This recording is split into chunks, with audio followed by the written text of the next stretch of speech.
palace of Attila. Enter Aetius and Gaudentius. Attila welcomes his friend with open arms. Attila: hello my dear Aetius. Aetius: hello Attila, it's my son Gaudentius. Attila taps Gaudentius on the shoulder. Attila: how time flies.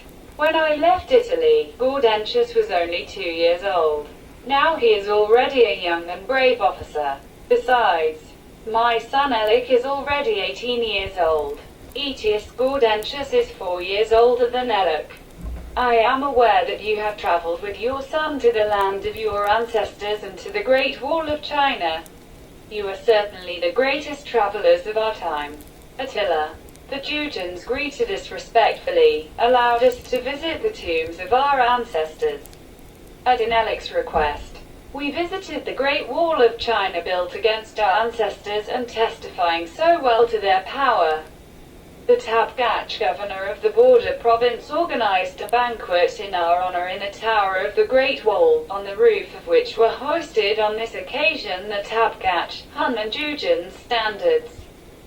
Aetius: I imagine how was affecting this meeting of the leaders of 3 great Hunnic peoples descended from the same ancestors. It is astonishing that almost all the peoples of the Great Danube steppe to China continue to speak of the close languages and that all believe in Tangra, unique and all-powerful God. Attila: we easily travel the long distances on fast horses. The Tabgach language is even closer to our language than that of the Teutons, even though they live farther afield. Unfortunately, the Tabgachs begin to assimilate the Chinese customs, foreign to us. I declined regretfully a kind proposal to meet the Tabgach Emperor of China because I am worried about the health of my uncle Oros and Kericom with me. Aetius: it's good that you're back. Galla Placidia cannot forgive Magian's support of the intervention of the Huns, his involuntary concessions. She wished by relying on Count Boniface and the king of the Visigoths to suppress me and became free from the dependence of the Huns. They spread the most absurd rumors about me in order to compromise me and went as far as making false letters from me. Now, since the death of Boniface, I am declared an insurgent. So I ask you to give me once again a strong army. Attila: we have significant revenues for the service of our mercenaries. This reason is already sufficient for us to keep our influence on the Western Empire. Aetius: thank you, dear Attila. In order to preserve peace and maintain order, I must become commander-in-chief of the whole Roman army and patrician of the West. But only we must press and act very quickly. The last time I arrived 3 days too late. Only 3 days. If I did not arrive late, we would not have any problems now. Attila: you are right to say that we do not have time for long reflections. I think that, as the last time, 60,000 horsemen will suffice. More Latin-speaking warriors must be recruited, and all the former Hun officers of the Imperial Roman Guard and the Roman cavalry must be found. This requires great efforts and creates the risk of a war with the 2 Roman empires. You cannot joke with such things. In 425, the situation was simpler. We thought we were helping a legal emperor elected by the Senate, and there was not a similar serious risk. Therefore, you have to assume much stronger obligations than the first time. I will be obliged to act in accordance with the commandments of Modon Khan and use the methods of controlling the execution of contracts tested for centuries. The Huns must see that I act in their interest and not just to help a friend. Aetius: I understand everything and I am ready to make all the necessary commitments. So I will take a solemn oath of fidelity to our covenant before the whole army and leave you hostages, including Gaudentius. Attila: how well you know the Huns. This time I will not go to Italy. After the oath of fidelity, it will be better for you to command our army yourself. One of the Huns princes, having the title of Roman general, will be appointed your deputy. Aetius: How well you know the Romans. I believe that one day we will create together the Roman Hunnic Empire and rule it together. I will always be faithful to our friendship.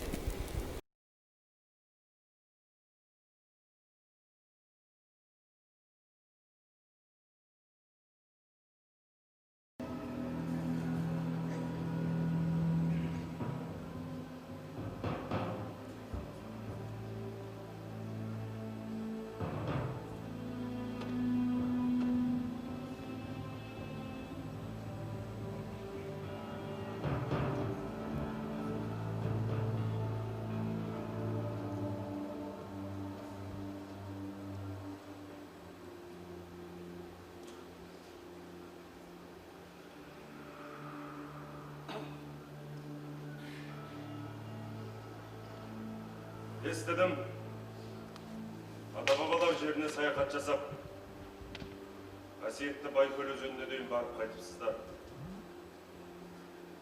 Иә, жужандар бізді лайықты құрметпен қарсы алды.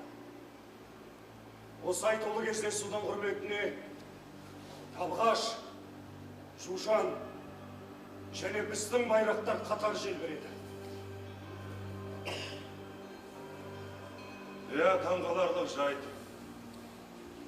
Осыншама ұзақ кеңістікте өмір кешкендеріңізбен, бір-бірлеріңізбен жақын тілде тілдесесіздер.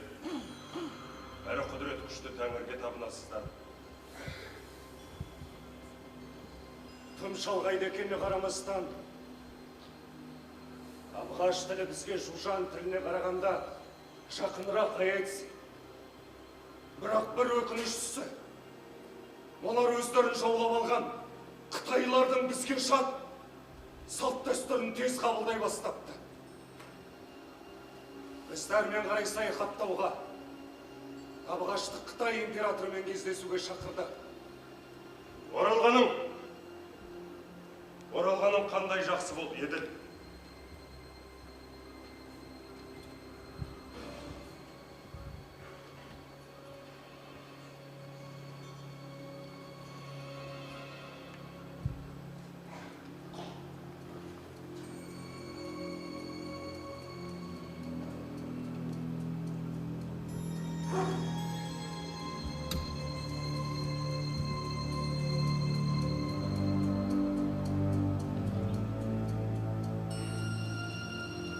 Пласидия, менің ғұндарды және жанды қолдағанымда, өзінің мәжбүрлі түрде шарттарға қол қойғанын кешпейді.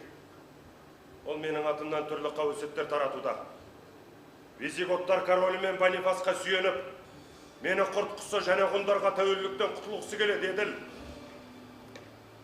Ол менің атымнан Бонифасқа жалған хат жазып, Бонифастың өлімінен кейін мені мемлекеттік қылмыскер деп жариялап, әскерімнің біразда дүрбелең салт еділ.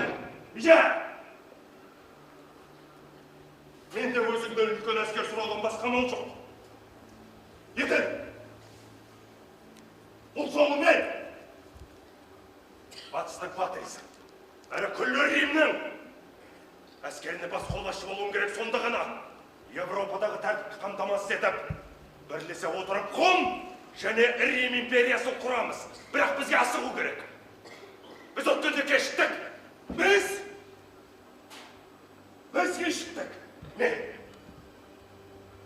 кешіктім. Бар жоғы 3 күн. Қарғы-сатқыр, сол 3 күн кешікпегенімде мұндай жағдайлар туындамас. Мұндай іске Аетис, жеңіл-желпі қарауға болмай.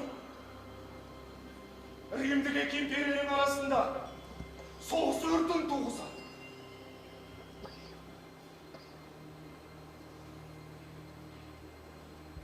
425 жылы жағдай жеңе сенат жариялаған заңды императорға көмек беру керек болғандықтан тап бұлайша тәуекелге барудың қажеті жоқты.